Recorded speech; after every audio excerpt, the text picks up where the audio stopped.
Hey everybody, it's me, Mike Buchanan, and you're listening to Charlie Mike. So, with us today, it's going to be a pretty cool show. I think it's going to be a pretty cool show. I love talking about mental health, as you probably already know if you've ever actually listened to this episodes, or at least any of these episodes. So, today we're going to be talking to the Cohen Clinic. So, the Cohen Military Family Clinic Network. It's a long name. It's a whole thing. Oh, it's the Stephen A. Cohen Military Family Clinic at Metrocare. That's a lot. That's a lot. But we just call it the Cohen Clinic around here. Okay. All right. So we're going to be talking to Chelsea Fiduccia, who is their clinical director, correct? That's correct. Okay, perfect. And then we're also going to be talking to Tanya Mac. So everyone already knows Tanya Mac. I don't need to introduce her. She does outreach and stuff. No, I'm just kidding. She's their outreach director. Right? Director of outreach? Yep. Yes. Is that it? Yep. That's right. A thing? That's a thing. Nice. Must be nice to be a director. Anyway, so we're going to be talking to them about the Stephen A. Cohen Clinic. So let's kind of get into it. So just for your information, this is your camera. You don't get one. I know. You don't get one, but this is yours. So if I do anything dumb, just look into this camera.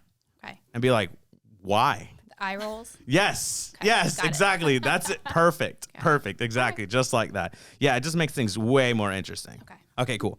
All right, so let's kind of get into it. Let's talk about what is the Stephen A. Cohen Clinic. Let's just get that out of the way. Good what basic is question. So the Stephen A. Cohen Military Family Clinic at Metrocare, it's a long name for a pretty small clinic, but we're part of two bigger organizations. In 2016, Cohen Veterans Network was founded by Stephen Cohen. He set aside $275 million to open 25 clinics across the country serving post 9/11 veterans and their families. Since the clinics are all over the country, they partner with organizations in different areas. Here in the Dallas-Fort Worth area, they decided to partner with Metrocare Services, which is the largest provider of mental health services in Dallas County. And in 2016, we were the third clinic to open under Cohen Veterans Network. So our clinic, which you can also call the Cohen Clinic at Metrocare or just the Cohen Clinic, has been around since 2016. We provide outpatient mental health services to veterans and their families, and as of I guess last year, we now serve active duty service members as well. We mostly do outpatient therapy, like I said, targeted courses of treatment, so 3 to 4 months on average. We do individual therapy, couples therapy, family therapy. We see children. We also offer some adjunctive services, so if someone needs medication during the course of their treatment, we can provide that. We have a case manager on staff who is an amazing resource if you have any sort of needs in terms of education, linkage to other resources like VA or other organizations, employment leads, financial assistance. She literally has binders full of resources she can throw at you. And we have Tanya, who helps engage people in a non-traditional way. So we've got supportive programming, things that they can do with their friends, with their family, things they can do if they're not quite ready to come into therapy yet, but they've heard about the Cohen Clinic and they're interested in us, they can come check us out at some of Tanya's events. Yeah. You have anything to add to that? She just did a whole I know she did. I got the whole I know. everything. You could just cut it off now. I know. Do you want to talk? I know. Do you see why she makes the big bucks? Do you see why? Yes. Okay, this is why. Amazing, This is why she's in charge. I've got Correct. the school down. I've been doing it for a few years. But Tanya, do you want to say some about the different types of programming that you do? Yeah, for outreach. So we kind of bring people together in all the non-traditional ways. So we do a lot of kids events. We have an event for Month of the Military Child actually this month at a Ninja Warrior gym. We do painting classes, crafts, drum circles, yoga, meditation, kind of anything to bring the veterans and the military families together to do something kind of fun and out of the box that they probably wouldn't do on their own. Yeah, it's actually really cool. So I know my wife and I came to do the acting class. Mm-hmm. That was pretty fun. Yeah, we've got acting classes with the Dallas Theater Center on Thursday nights. Yeah, it was really neat. It was really cool because my wife at first was like, "Why did you bring me here? Like, are you stupid? Like, I'm not gonna do any of these things." And then by the end, she was like, "It was actually really fun." Like, she's like, "That was actually like really fun." Yeah, I had the same hesitations. Like, I'm not an actor. This is not my thing. I don't do improv. But it was a really fun way to just kind of lighten the mood and engage in things without really overthinking them. And I think our partnership with Public Works Dallas is a really nice one because it can serve as a supplement to what people are doing in treatment. We've recommended it to some of our clients. If you're working on communication or relationships, it's a really nice counterpart. But it's also a way that like people just become more familiar with our clinic and learn about us so that then when they need us down the road, they're like, oh, wait, remember that place I did those acting workshops? Mm-hmm. Yeah, it's smart. It's really smart. Bravo, Tanya Mac. Bravo. I always say that. I always like to say that because you always run circles around all of us. And I tell everyone that. And you know that because I've literally briefed that every single time I brief anything. Yeah. And you're in the room. I'm like, oh, there's Tanya Mac running circles around us again. Well, Tanya's been with our clinic since day one. Her 6-year anniversary is actually coming up later this month. Like a couple weeks. Wow. Weeks or something, yeah. You gonna have like a huge cookie cake or like No. or more pictures of yourself on the wall? Just kidding. I'm kidding. So it's a joke. Tanya gets to pick all the pictures in the clinic, and whenever we go to the clinic, there's just pictures of Tanya and everybody else too. I'm kidding. I'm poking fun at you. They're good pictures. They're huge, but You're they're on the good. wall. I am on the wall, immortalized as a purple dinosaur forever. Not Forever. that purple dinosaur. Not that purple dinosaur, no, but a purple dinosaur, yes. Okay, so let me just say this before we kind of roll into the next thing that I wanted to ask you. I love the biggest thing that I love about the Cohen Clinic as a veteran myself is that you deal with families.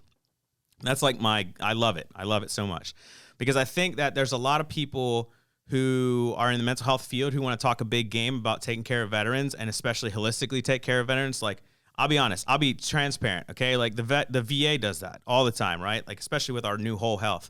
So Whole Health always goes, well, we want to holistically treat you. And then the first question I asked them out the gate was, are you going to treat my family? And they're like, well, no. And I'm like, okay, well, then you're not holistically treating me, right? Because like my family is like a major portion of who I am, right? And every day I got to go home to them. And every day there's like stuff that we all have to deal with as a family. And so it's a major portion of who I am. And knowing that someone wants to treat me, right, without treating my family is, I don't know. In the mental health field, that's just really bad, right? Because you can't just treat one person. You kind of have to treat all of them because someone will get better and then the rest will stay sick. And then it kind of just self-perpetuates being sick again. And then eventually the whole entire unit is all sick again. Correct? Am I way off base? No, you raised a good point. And Okay. so that's part of our mission as an organization is not just to serve the veterans, but to serve their family and then adding in like serving active duty family members as well. We're a different organization than the VA. Yeah. We serve to fill some of those gaps that they aren't set up to provide. That's not their mission. And so it's a great opportunity for us to partner. The VA is humongous. It's massive. Right? Massive. And so they provide services that we can't even begin to provide. But we can also offer services that they can't. So it's a really good opportunity for us we share a lot of clients and refer back and forth. Yeah. A lot of times there will be a veteran who's in service or in care at the VA and their family member needs care. And so they'll be told at the VA, sorry for hitting the equipment, okay. about Just banging the about gong. I'm sorry. It's totally fine. I talk with my hands a lot. Oh, good. I'm going to try to keep them in my lap. No, please don't. Please talk with your hands. All right. I love it. I'm like Ricky Bobby. I'm like, I don't know what to do with these, but they're I'm going to be Italian, here. I can't help it. I just don't want to knock this around and make loud noises. No, you're fine. But yeah, it's a really good opportunity in the veteran service organization community. Like there's so many different organizations and we each have our own niche, right? We also, another difference between us and the VA is we are primarily intended to serve post 9/11 veterans. So our mission has been to help with that transition back from active duty service, right? So that you're not getting some of these longer term chronic problems like you see in a family where the cycles kind of perpetuate over time. Yeah. So that's another difference between us and the VA where we have a smaller mission in some ways than they do. No, I mean, you're right though. I think that we work really well together though. I mean, and I think it's been like that for a while now. I know that, we may have official MOUs on the table, right? But even before all of that, right? I think that the Cohen Clinic worked fairly well with the VA even before that. And I think that's it's something that I stress all the time on this podcast is like, I don't know why, like there's organizations that are out there and they know who they are, right? They're consistently trying to work against the grain, right? They're consistently trying to work against either the VA or other systems, right? And because they want to be the best, they want to be the one that everyone goes to. But I'm just like, that is not viable, right? Like, why would you do that when it takes an entire community? Like, our whole goal should be taking care of the veterans, period, right? Like, I always say, like, I don't care if you go to the VA. I tell veterans this all the time. I don't care if you go to the VA. I just want you to go get help, right? So, like, if the VA is not an option for you, fantastic. Go somewhere else. I don't care where you go. Go to the Cohen Clinic. Go anywhere else, right? Like, just go somewhere, though, and get help. And I think that most of us, even here at work at the VA, would say the same thing, right? It's like, if you don't want to use us, don't use us. But use someone, Yeah. right? Yeah. I mean, use someone. I mean, you just use someone, right? Okay, so let's do this. What do you think that the Cohen Clinic is doing to kind of destigmatize mental health? I think that's a fair question. I think there's historically been a huge amount of stigma around mental health, not just in the country, but especially in certain pockets, including the military. And I think one of the ways that we do that is by bringing our name out into the community a lot and talking about the services we provide. Tanya, I mean, I've looked at her Outlook calendar. It's insane. She's always going somewhere talking about what we do. Give us an overview of just like an average week in the life of Tanya and where you're going and who you're talking to. Please do. Well, a lot of the things that we do, like resource fairs and like just this week, I was at a college resource fair. There was a police kind of resource fair for the community. We have monthly mental health first aid, or not mental health first aid, but some sort of suicide awareness class or mental health awareness class. We had moral injury this month. We have mental health first aid next month, assist training this month. So we're really trying to get out in the community and, let people know and trying to break down those stigmas. And the more that people engage in the classes and the workshops, the more that it's talked about. And I think that's going to slowly start bringing that stigma down, hopefully. Yeah, I think your workshops are really good. I think that it also helps because it's like you're training other community partners to do a better job almost, right? Like, or at least be equipped to deal with things that may have been outside their reach before. Definitely. If that makes sense. And a lot of our classes are filled with other nonprofit partners. Yeah. Like our assist training that we have in 2 weeks, it's pretty much like two people from all the major organizations in the DFW that are serving veterans.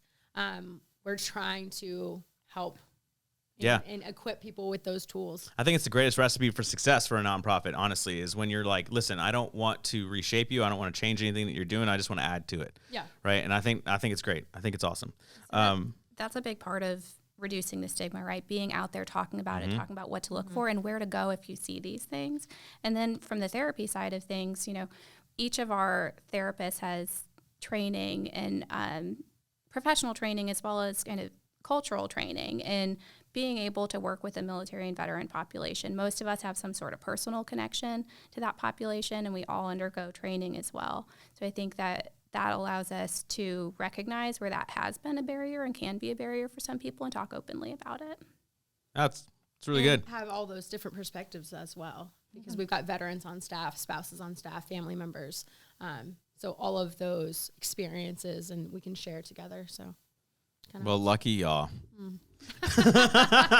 Lucky you. Great staff. We're very I know you do have a great staff. Yeah. You definitely do. All your staff seems really chipper too. I don't know. Have you ever noticed that about your own staff? They're chipper. I haven't. I guess they're just so embedded in it. They're happy. Haven't seen it. Oh yeah. Are they excited? They're just excited about life in general. Yeah. Like why most. wouldn't you be if you're working for the Cohen Clinic? I don't know, but most of the people that I talk to from there, I'm like, they're like, call me and they're like, hey Mike, and I'm like, hi. And they're like, hey, can you help me with this veteran? I'm like, yes. Who are you and where are you calling from? Oh, I'm from the Cohen Clinic, and I'm like, of course you are. Right? Like everyone seems to be like super happy and chipper, which is good. It's a testament to how good you're doing and how good of a boss you're being. So, hey, bravo. Round of applause. That's what happens when you're doing mission-driven work every day. Yes. Yeah. But at least people like really want to be there, right? And I feel like that echoes through to the treatments that they're probably providing to the veterans. And I think that's great. I think it's awesome because then veterans are going to be like, wow, they're so happy. I'm so glad that they want to be here with me. So that's really cool. Let's talk about this. Let's talk about I guess I know. So I know you do all these different programmings with the veterans and their families. Okay, let's talk about some of the. I guess let's talk about some of the programming that you do specifically with family. Let's do that. Is there something that you do specifically with family? Are we talking about therapy-wise or kind Sure, of like let's the do therapy average stuff that we're doing? Yeah, let's do therapy-wise. Let's talk about what does family therapy look like? Okay. So it can look like a lot of different things because each family looks different. Sure. Right. So from the beginning, someone's going to call in or email the clinic and ask like, hey, I'm interested in services for my family. So, and this process is the same for anyone seeking services, whether you're looking for couples, family, individual, et cetera. But that first step is our front desk will gather some information from you and connect you with our intake team. The intake team will do a screening to look for eligibility and appropriateness for outpatient level of services. And they also look at that point to start matching you up with a course of treatment and or provider. So things that they're going to look for, like what are the kinds of problems that you've got going on? Who's involved? Who do you want to have involved in this treatment? And sometimes their role is helping people figure that out. They just, I don't know, something's going wrong. We just need help. Yeah. And so that initial step is talking to our intake team and getting the information we need to get you started with the clinician. Then you have your initial, we call it a biopsychosocial assessment, or your initial appointment with a therapist. That appointment is usually 90 minutes or so, and the therapist gathers information from the family, usually from each of the family members as much as they can, to try to get a full picture of, okay, what's going on here and how can we approach it? So even if the family comes in thinking like, oh, I really think it just needs to be like me and this other family member. But in that initial appointment, it's like, well, it sounds like there's some other stuff going on here. So maybe we restructure, we bring in these other folks too. So it's really an ongoing process of figuring out what the family's needs are and how we can meet those. Yeah, it sounds really targeted, which is good, which is great. So yeah, I mean, that was a good answer, of course, because you always have good ansers. I'm just gonna have to remember. I'm just gonna have to remember that you always have good answers. I'm trying to learn. Yeah, well, no, you succeed. So no, that's really cool. That's cool that it's targeted. I really like that.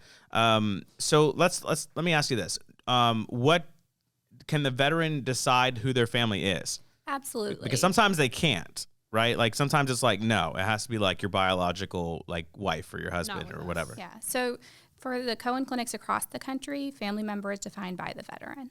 So there's a pretty broad characterization of what that might be. It can be the immediate family, but it can be, your roommate who you rely on for moral support all the time. It can be whoever the veteran defines, as long as there's that close connection. If the way we look at it is there some sort of relationship, either bidirectional or one way or the other, where the veteran is having an impact on this person's life, this person is having an impact on the veteran's life, some sort of close connection there.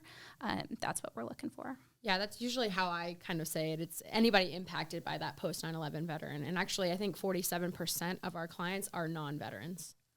So whether it be the family members, the boyfriend, girlfriend, best friend, whoever that other person may be. Yeah. So. Well, I always like to ask because, I mean, sometimes, people will say, well, yeah, we treat family. And then I go, oh, okay. And then I'll send over someone who's like, with like a long-term girlfriend or a long-term boyfriend. Mm-hmm. And they've been together for years, and then they'll go, yeah, but you're the just like side person. So no. No. And I'm like, but you said family, right? They identify this person as family because they live together, they do everything together, they pay bills together, they're just not married. Mm-hmm. And then they're like, yeah, but we can't. And I'm like, oh, well, then you don't serve family. So that's part of what we aim to do as a network, is trying to be as inclusive as we can, break down as many barriers as we can to service. No, it's really smart. It's a smart play. And it's also really good for us as veterans, right? Because honestly, we're kind of like a hodgepodge. I mean, we're really like drifters and nomads, most of us. I don't know if you've experienced that, right? But like we just kind of like pick little spots to settle down for brief periods of time, usually brief periods of time, right? Unless we get stuck in one place, and then we're just like, then it just becomes weird. Like right now, I'm kind of in that weird state to where I've like been here for like a while, and I'm just like, I don't really know what I'm doing anymore. Right? Because normally it's like a couple years here and then it's like a couple years there and it's like a couple years over here. But yeah, we're like nomads and drifters. So like we kind of like surround ourselves with random people that we're just like, no. That's my family. That's my brother. That's my sister. That's my cousin. That's my whoever. Right. But yeah, we surround ourselves with a whole bunch of just random people and we're just like, yeah, they're all family. But then everyone's else like, no, they're not. And we're like, yeah, they are. Yeah. This is the only person I can trust to actually do this thing for me. Yeah. Or this is the only person I can trust to take care of my kid. Or this is the only person that I can trust to come over when I need someone to come over, right? And so, yeah, I mean, it's crazy. But, like, people don't – I don't know why people don't understand that about us. Like, well, I imagine that connects back to the relationships you develop during your service. Yeah. Yeah, absolutely, right? I mean, yeah, you get thrown in with a bunch of random people, and then by the end of it, you're just like, yeah, I'd take a bullet for that dude. Yeah. Right? I mean, because why not? I mean, like, why not? Yeah, it doesn't, I don't know. It always evades me whenever someone's like, no, we're not going to do that. And I'm like, but this is how veterans are. And they're like, yeah, we know how veterans are. No, you don't. Different organizations have different funding requirements as well. Sure. So through part of the funding that we receive, we are required and expected to attempt to obtain eligibility documentation. That's harder to obtain for someone who's not a direct family member, right? But one of the documents that will allow to support is just a written statement from the veteran saying, like, yeah, this person is my chosen family in whatever way, shape, or form. Yeah, I mean, I know that you have qualifications. Obviously, you're a nonprofit, right? So technically, nonprofits have qualifications, right? But I still think that it's great that as an organization, right, the Stephen A. Cohen Clinic, Say the full name. See it right there. I don't want to. She wants me to say the full name all the time. No, it's a lot. It's a long name. The Cohen Clinic. Okay. I like how the Cohen Clinic comes up. Doesn't just allow it to be, I guess, an obstacle that's impassable, right? Mm-hmm. Like you just figure a unique way around the obstacle instead of being like, no, it has to be like this. It has to be X, Y, and Z. You're like, okay, no. Let's come up with a different way around that, right? So that way you make it accessible for veterans instead of inaccessible based on criteria or whatever. And we even do that with all our outreach activities too. It's open for the community. You don't have to be tied to a veteran to come to our acting workshops or to show up to one of our things. So we really want the community to come together, because the more that the community realizes all the other stuff that we do, then they can meet the veterans and be more welcoming and open to them. So yeah, they get to be your advertisement. Yeah. Like, oh, hey, have you heard about the Cohen Clinic? Yeah. Seems like you could. Yeah, it's a great idea. It's such a great idea. You know, we tell everyone else that works in outreach, we tell our bosses the same thing. And they just are not receptive. I'm sorry. It's okay. Lucky you. Lucky you that you actually get to run outreach by the book. Lucky you. That's so good. That's so good. No, it is a really good idea, though. It is. It's a great idea. And because you're right. I mean, even civilians have a lot to offer, right? I can't say how many times I've been in groups like veteran something group, right, where civilians were involved, and some veterans are all upset about it. But then I'm like, no, why are you so upset? Like, these people need to understand you too. They live next to you. They're your next door neighbor. They're the person that's going to be teaching your kid at school. Like they're the same people just like any of us, but like they need to understand us a little better anyway. Yeah, everyone's got a veteran or service member in their life. Yeah. They're tied to someone. Truth. Yeah. Thank you for dropping the truth. God, you're just really eloquent today, aren't you? Jeez Louise. Okay, let's ask. I'm trying to think of another question to ask, because I do have a lot of questions in my head, but I'm trying to think of nice ones because you're such a nice person. So, because mental health is really important to me. So, like, I usually have all these questions. I'm like, I want to ask hard questions, but then I'm like, no, it's a little rough. That's a little rough. Ask the questions you want to ask. I guess, what do you think that we need to know about the Cohen Clinic that you feel like other people don't know? That is a great question. Yeah. So what do we want people to know that they maybe don't know? One of the things I tell people a lot of times when we're starting therapy, and this is not unique to us, this is about therapy more broadly. So maybe I'm not answering your question, but bear with me. It's okay. Therapy is your experience. You have a voice in your therapy, and we want you to use that voice. And so in my initial session with people, and I know a lot of my therapists on staff do the same thing, we go through the consent form, we talk about the process, we talk about what's your involvement in therapy going to look like. Because it's not just a passive process where you come in once a week and we give you all of these things and then voila, you're better. You really need to be actively engaged in your care. And if we're expecting you to be actively engaged, we want you to make sure you've got that voice. And so if things aren't going well with your therapist, speak up, say something, let us know your likes, your dislikes, how you think therapy should go for you and what you want to get out of it. So we really involve people all the way through from that initial session, even before when they're talking to the intake coordinators, trying to be actively involved in their own treatment so they can get the most out of it. Smart. That's all I can say about it. Smart. You and I had a conversation about that where I said I needed someone to not have short blonde hair, to not have blue eyes, because it reminds me of my mom, and I have major mommy issues, right? So as soon as one time I walked into a therapist and she looked almost just like my mom, and then I was like, oh no, right? Just oh no. And then she seemed kind of nice in the beginning, and then she started giving me like some sort of advice or something, and it sounded just like my mom, and I was like, nope. I was like, nope, I can't do this. And she's like, no, you need to sit back down. And I said, absolutely not. No. And I had to change therapists. But I think that it's important. I think that you do raise a good, I guess, idea or topic to talk about, right? Is that, yes, your therapy journey or your journey with mental health is your own. Right. And I think that veterans don't understand that. No, really, people who get therapy in general don't understand that sometimes. Right. It's a kind of a misnomer. They think, well, this person's in charge of fixing me. Mm-hmm. But it's not really like that. Right. It's a partnership. It is a partnership. Yeah. Like I said, we expect a lot of the people in our care. We're a targeted clinic. We provide targeted services, which means we're not going to be seeing people for like 2 years at a time. And so we really need to intensify the focus. If you're just in therapy 1 hour a week, there's 168 hours a week. That is a really small ratio of your time that you're spending actively working on things. It is. And so we expect people to go home and work on this stuff and spend time outside of session. And at the same time, coming in and having that openness to trying new things and vulnerability. Being open to talk about things that are difficult, considering changes that are difficult. Yeah. Trust is essential. Mm-hmm. That's where you and I are having that conversation offline to where we're kind of differ, but it's okay. I understand that, right? I think differences of opinions are awesome. But where I said, listen, when I go in, I ask my therapist questions. Like I literally interview my therapist as if like they're trying to get a job with me, right? Yeah. And then I said one of my questions that I asked my therapist is do you seek mental health help?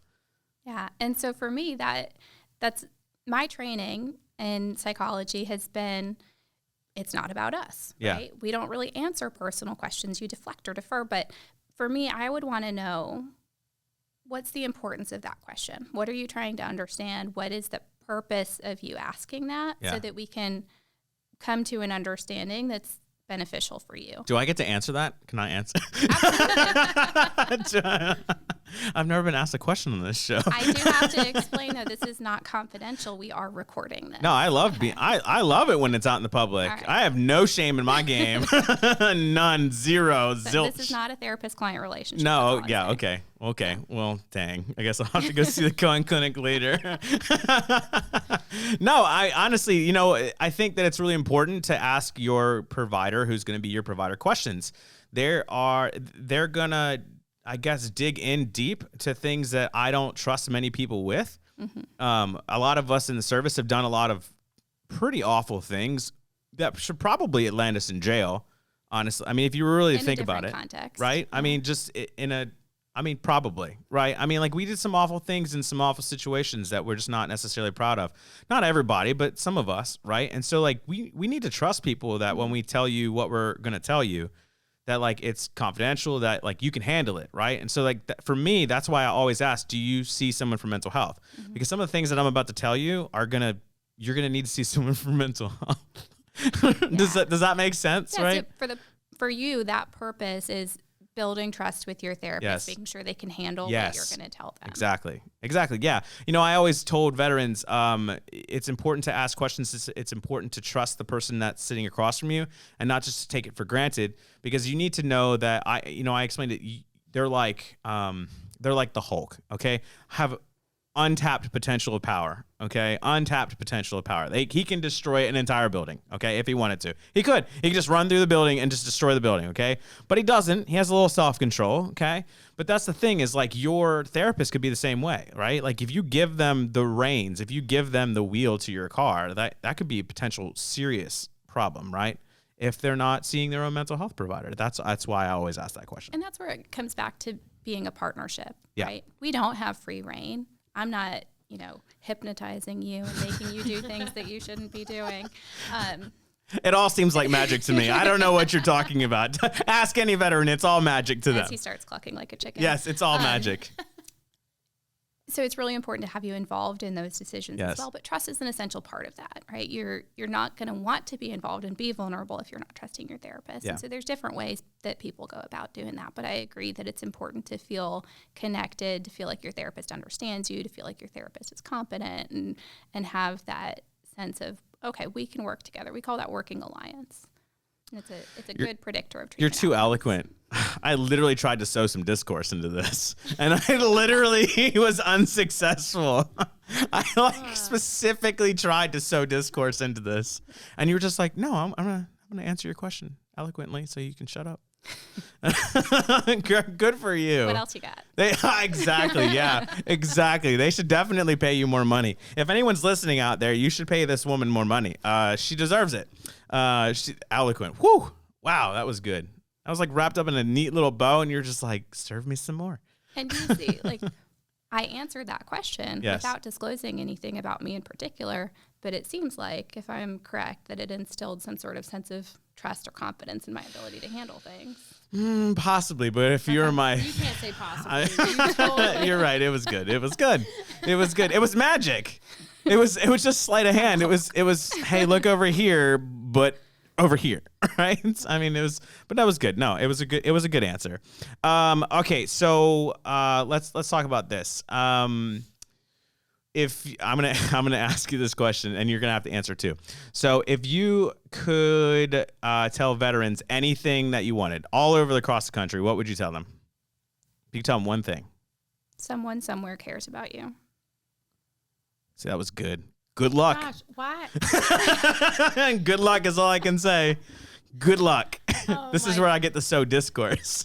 Right? No, and then it goes to me. I know. Lovely. So I'll give you a second to think. The reason I was vague about it, saying someone somewhere cares about you, is because sometimes I think veterans have difficulty, and people in general, not just veterans, have difficulty remembering that somebody cares. And so they may think about certain people like their immediate family, like, oh, they don't care. But if you broaden that scope, there's always someone somewhere in your life who cares about what happens to you. Agreed. And we can be those people, whether it's a therapist, a former therapist, an outreach director whose event you went to once upon a time. So think Agreed. bigger picture in terms of your life. There's always someone somewhere who cares about you and what happens to you. Agreed. Yeah, I tell a lot of friends the same thing. It doesn't matter if we don't talk all the time. I still care about you, right? I'm still here for you if you need me. And your problem is temporary, right? I always tell that. Like, yeah, no permanent solutions for temporary problems, people, right? Like, why? Just why? Okay, it's no. Like, that's what I tell my friend. No, just no. Just call me. I mean, like, everybody's human, so reach out to people when if you're needing help, or if you're great, reach out to the people that you haven't heard from. I think, I don't know, there's always someone that reaches out to me when I'm having a bad day, and it's just like, oh, I haven't heard from you in forever. So I think just thinking about other people and ones that you haven't talked to or whatever, just be a good person. Yeah, I love that. Social support is so important for mental health. it is. Must be nice to have friends, the both of you. Hey, Mike, someone somewhere cares about you. Thank you. I've learned that today. I learned that today. Thank you so much. You're right. Wow. Well, that's been productive. So I learned that someone somewhere cares about me today. I know that because my wife cares about me. She may be the only one, but at least someone somewhere.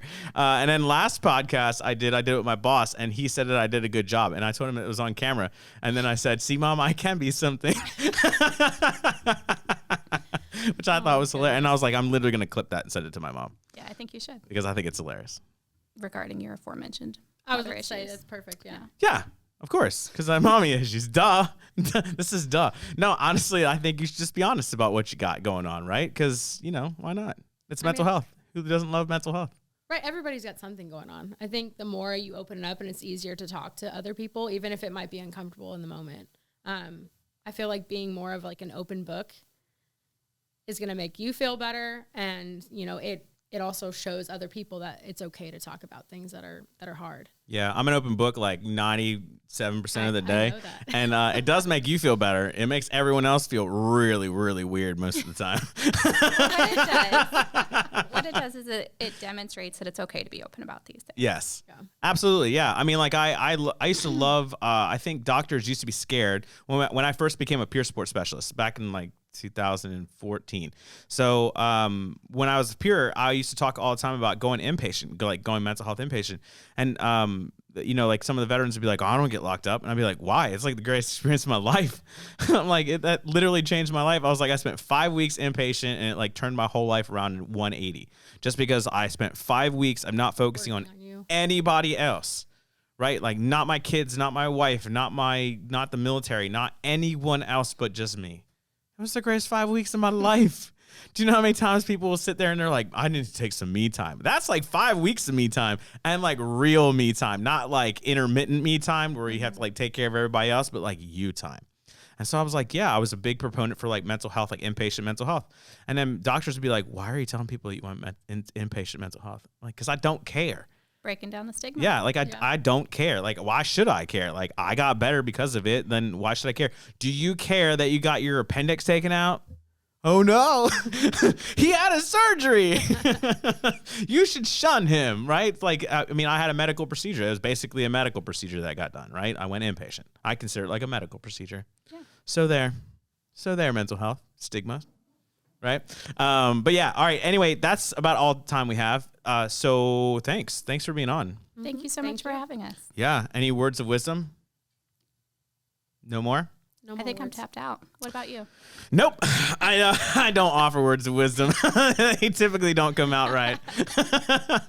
They're not as eloquent as yours. Well, thank you for the opportunity to come on and talk about the clinic and the partnerships that we have with you. Really thank you so much for being on, and thank you for what you're doing out in the community. I will tell you that listen, I don't say many good things about you, and I know that, okay, because I tease you a lot. But I will tell you this, okay? You have changed the way that people in the DFW do outreach. And I just want you to know that. And it's for the better, right? Like, we're always striving to be as good as Tanya Mac. And that is saying something because you're not a veteran, okay? But you work twice as hard or 3 times as hard as all the rest of us that are veterans that do this job. Okay, so I just wanted you to know that, and I wanted it to be on camera so that it's official, okay? And I'm telling you that I can guarantee you that anyone that you will meet in the outreach world will agree with me that we try to just literally live up to Tanya Mac standards. Oh, well, I appreciate that. That's a thing. I try hard. It's a thing. So good that you have her. Lucky you. Very grateful, yeah. Bad for everyone else. Listen, I'm always open to partnering with all the organizations, all the people to do events. Yeah. And we do a lot of events with all kinds of organizations around DFW and nationally. So there you go. Reach out to Tanya Mac or reach out to the Cohen Clinic and get mental health or partner on a project or some sort of, I don't know, something, right? Yeah. All right. Well, that's it. That's all we got. I'm gonna end it. All right, listen, thank you so much for listening. If you're listening to us on YouTube, please make sure that you like and subscribe and comment. I don't care if it's a bad comment, just comment. Again, I love discourse. So comment down below and also follow us on social media. So Facebook, Twitter, Instagram, and the like. So at hashtag VA North Texas. And also remember that no matter how bad things seem to be, just Charlie Mike.